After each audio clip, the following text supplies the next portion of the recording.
Wichita lineman. We've got a wee message here. Hold on, first of all, I want to talk to Big Bad Dave in Cumbria. In Cumbria. He says, hi, Paul and I Ashley. wish there was a place called Crumbia. It just everything's made of bread. Ooh. Of course you would love that. Like a Willy Wonka, but with bread. With carbohydrates. I know that we're not meant to say brands, but if a specific roll company had a Willy Wonka, like a Mr. Martin, who invited you to come to his factory. That would be Willy Warburton. No, I want it to be Willie Martin. I want to go there, and his hat is just Mickey Martin. His hat is just a really giant crispy roll. Me and you would be the fat children who go missing in the first segment of the film because we're too busy trying to like swim in the river of butter to get to the big roll castle. Softer heart.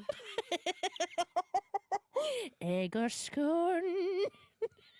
What's in your rolls? Up to your imagination. Brown sauce red. Right, I'm going to stop because I will go on and on. Right, Irene's got in touch. First of all, I know I was going to go with Big Bag Dave from Cumbria, but Irene's got in touch. She says, long time listener. In the early 90s, my husband went to the showcase at Coatbridge, and it was a special as they played back-to-back all the Star Trek films, and I couldn't go because my daughter was too young. I love when they do like a big back-to-back screening thing. I think that must have been so much fun, and I'm so jealous of your husband. Once on May the 4th, I went to a Star Wars back-to-back screening, and I was the only person there. By myself. Big Bad Dave says, hi Paul and Ashley, thanks for another fab show. Lots of great swingers this year. For me, even though they co-wrote Blazing Saddles, Mel Brooks just pips Richard Pryor for the top spot. 96 and still making comedy. Looking forward to the History of the World Part 2 later this year. What, Mel Brooks has got a new thing coming out? Yeah, supposedly he's actually bringing out the sequel to the History of the World Part 1, which may or may not feature in tonight's show. We have a message here because we did play Rhinestone Cowboy earlier. It says, the first flat I moved into, our next door neighbour played Rhinestone Cowboy every time they did the business. Which is such a weird... Did they play it once or did they play it in a loop? Maybe they played an extended version of it, or maybe they were just efficient, but I think that's one of the worst songs to be doing it to. It's Rhinestone Cowboy. I don't know if there's a...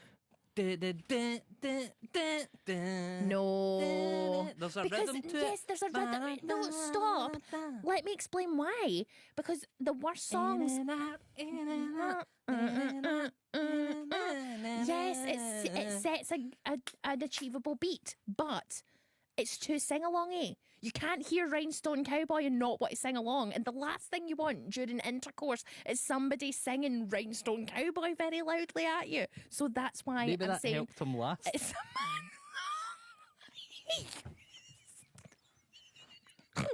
Billy's been in touch and says, hi Ashley and Paul, talking cinema reminded me of a surreal but hilarious experience I had when I lived in London back in the 70s.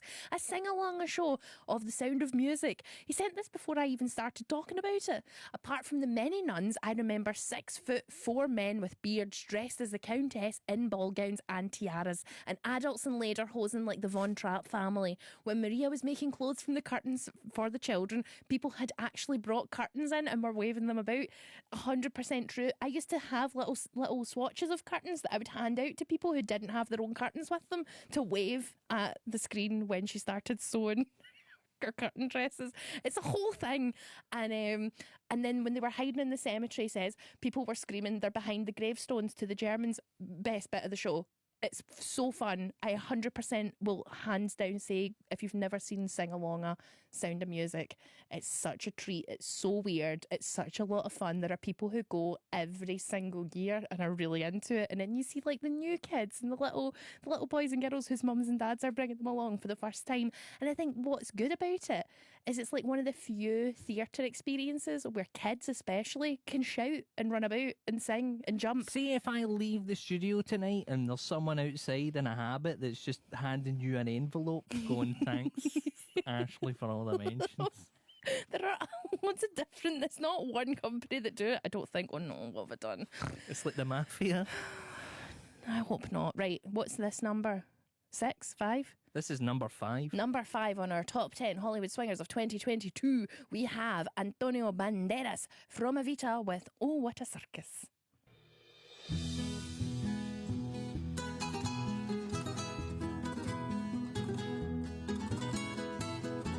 Oh, what a circus, oh, what a show.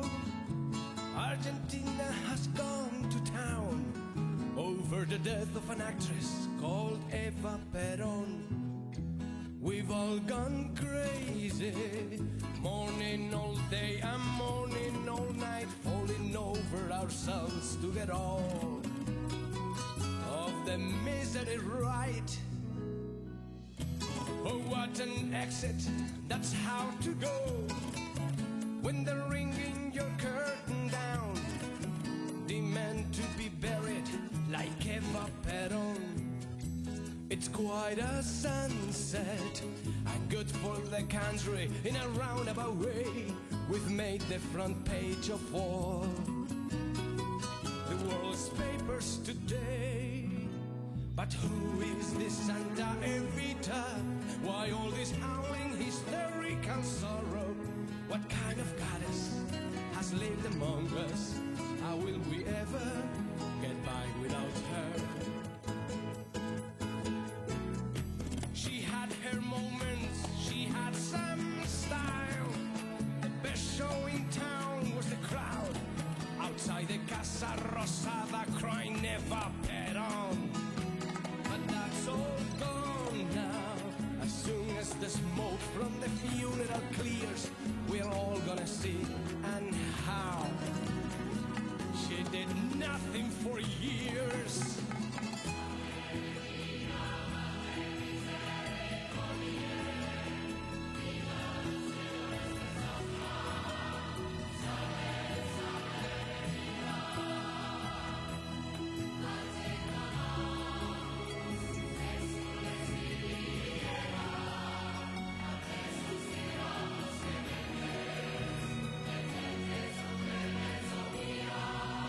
You let down your people, maybe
share my glory, so share my coffin.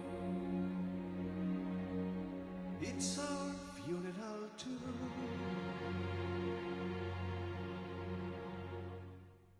That was Oh What a Circus from Evita, featuring Antonio Banderas. Now, I'm going to say now, not a fan of Madonna's performance as Evita, but am I a fan of Antonio Banderas as Che? Yes, I am. Was that great? Yes, it was. Paul, did you enjoy yourself? I don't know. I never heard any of it because you literally recited every word of that in my ear. Just go, listen to that, Paul. Listen to that. It's got all the symbols. Which ones? Cymbals, violins. And then when the singing started, just word for word. It's one of my favourite songs. I really enjoyed that. I've got a sweat on. I got too into it, and I mean, now I'm I all actually shiny. can't believe that's number 5. I can't believe how controversial this is because between you sitting there going, I love this song, this is great, this is amazing, and then I've got my brother texting me going, this song slaps. It does slap. Antonio Banderas slaps in Evita. I agree with you, Ryan. Thank you so much for getting in touch. We really need to move on, don't we? No, we're okay. Okay, are you sure we're okay? Yeah, well, a couple of minutes. We did have some messages. Mrs. Harris has got in touch and she said just back from Celtic Connections gigs, her vote goes to Jessica Lansbury. I think she beats Angela Lansbury as Jessica Fletcher, who was a Hollywood swinger 2 years ago. So can't be counted, Mrs. Harris, but I'm glad that you got in touch with us. And we've got a message saying my favourite Brookside character was Sandra, played by Glasgow's Sheila Greer. Thank you so much for getting in touch and telling us your favourite Brookside characters. You can text us 80295. Let us know your favourite Brookside characters, because that's what I want to hear. Now, we did have a request for anything from the Blues Brothers, and I think we should play something from the Blues Brothers. Well, yeah, well, we're cheating here. So this is from the Blues Brothers. It's Aretha Franklin. Yes. This is the version that comes from the movie. Yes. So the backing band are the Blues Brothers Davy band. Hepburn in Aberdeen. I hope this is okay for you. I know you're a fan of the film, but here is Aretha Franklin with Think.